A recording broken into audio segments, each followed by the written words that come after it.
hidden from the world. 24 elite players hold a secret tournament with 8 teams and only one rule. Your score wins.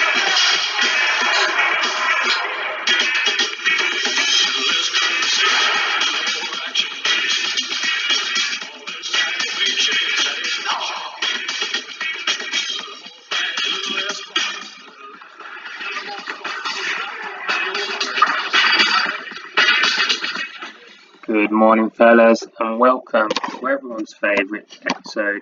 It's the international break, and what's better is that it's Kosovo versus England, and it's completely meaningless because England have already qualified. As you can see here, Kenny Dalglish, top goal scorer, eh? 8 goals. What a player! He's actually really good looking at those stats. Anyway, I digress. Let's look at England's squad. And we see Richie Partridge in there. We see Sammy Adams. We see Simon Bennett. And we see Luke Wilkins. Tomo Vincent, I believe, is injured. Mikey Partridge, possibly injured. I know Mikey was getting a lot of games for England, so I'm going to guess he's probably injured. Anyway, here's the team. Rich does play, starts at right back. But the rest, so Sammy, Luke and Bennett, have to make do with the bench. Strange to see people like Stanley Matthews, Tom Finney, Dixie Dean, Bobby Charlton, and then James Maddison. Clearly he must be doing something really well at Oliver Bierhoff's, but he makes the lineup with all these star-studded names. Anyway, let's crack on and let's see this international fixture. I appreciate that everyone would rather see the league games, but tough luck. We need to drag this out as much as possible, and that's what's going to happen. Anyway, Maddison with the corner. Someone heads it over. Don't know who it was. Robbie Keane scoring for Ireland. Robbie Keane is the highest scoring British player of all time, by the way. Just to let you guys know, something I learnt the other day. Scored more goals than Wayne Rooney. Stanley Matthews going all the way, but shooting straight at the keeper. Lewandowski, another one that scored over 50 international goals.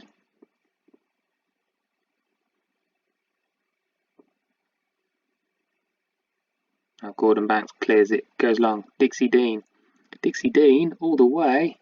Route 1 football by England, who I don't actually know who their manager is. By the way, this stadium looks delightful with this this lighting effect at the top, doesn't it? Kosovo, great little stadium. I should have changed the stadiums or maybe we should have had it in the draft where everyone got to pick their stadium.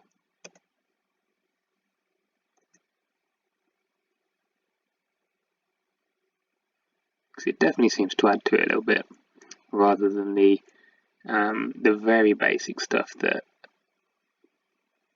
the current teams have in our league. Anyway, I'm getting sidetracked. Ireland 4-0 up. Liam Brady, is that the Arsenal legend? With a hat-trick perhaps?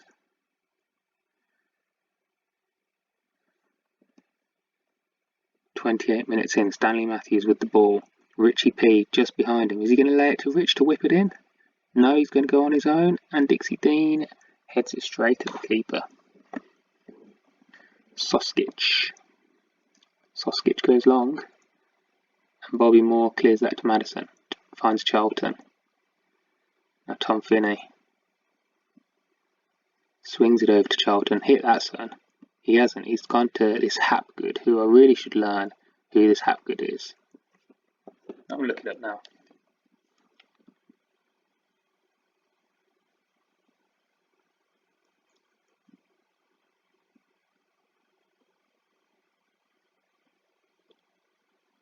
Stanley Matthews scoring for England, assisted by Eddie Hapgood. And Eddie Hapgood, as I was just looking up right now, hence the silence, was an English footballer who captained both Arsenal and England during the 1930s. Born 1908 in Bristol, died 1973 in Royal Leamington Spa. That is fascinating fact for you guys this morning.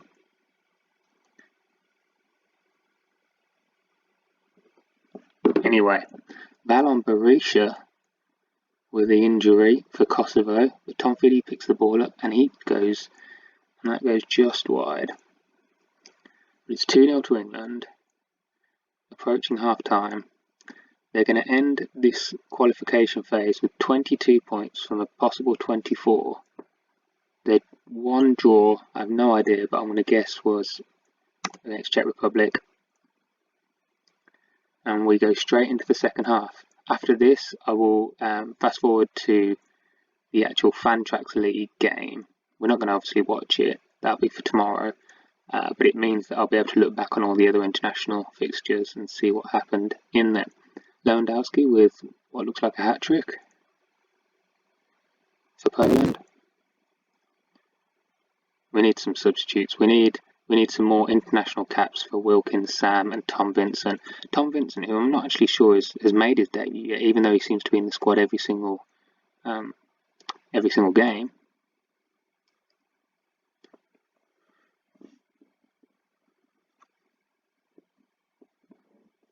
Blakori now to Maloku to Rashika.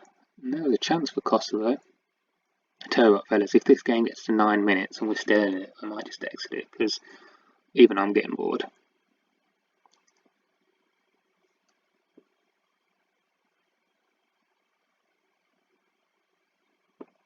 And I'd rather see how Abdi Kizildad does for Turkey than watch England cruise to this 2-0 win. Richie Partridge picking up a yellow card. Looking a little bit tired. Stanley Matthews to Charlton, to Madison. Now Hapgood, can he get his second assist? Tom Finney. Ooh, crossbar. Crossbar? Yeah. Oh my god, England, stop having chances. No one cares anymore. James Madison. Finds Richie P. Shoot! Oh, he doesn't. He sets up Edwards to shoot. Edwards' shot hits the bar, and Finney, skip the replay. Finney gets the rebound, so it's 3-0.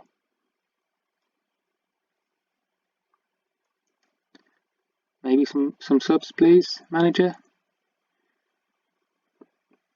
Nope.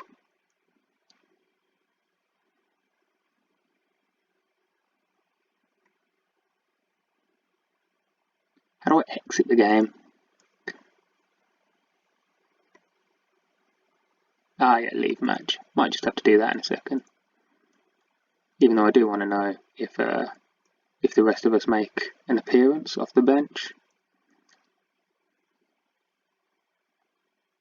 Asmani to Maloku. Gashi. Kosovo coming down this right hand side. Oof, what a run back that is. And the clean sheet has been denied because Lirim Castrati has scored. Again, we're going to skip that.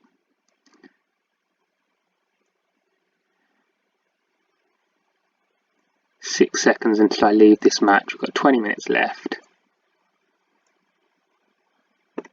That's it for me. Screw it. Jordan Henderson's just come on. We don't care anymore then. That was enough of that nonsense.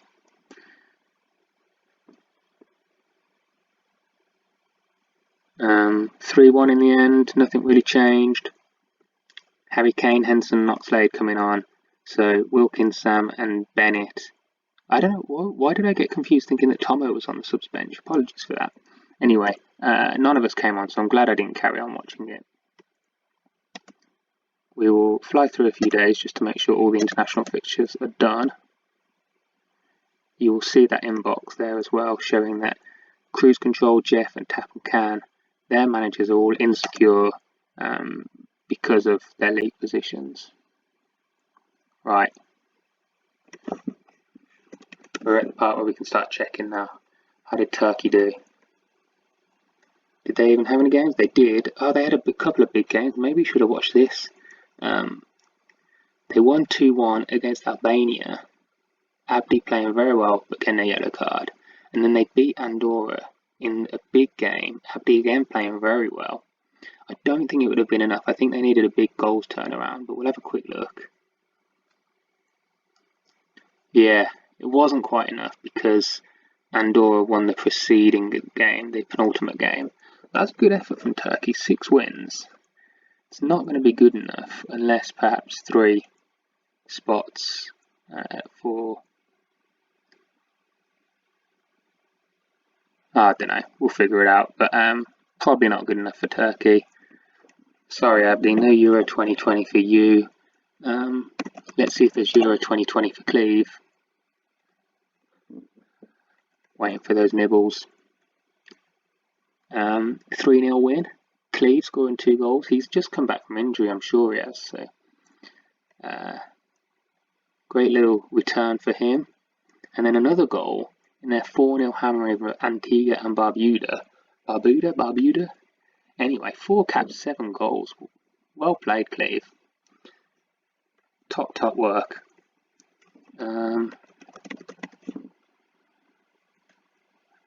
Sri Lanka have any matches? They had 1 game, and again we weren't able to see it. That's a shame. We're gonna assume that Ben Pritchard did get a cap, but no goals. Aman, can we see your game?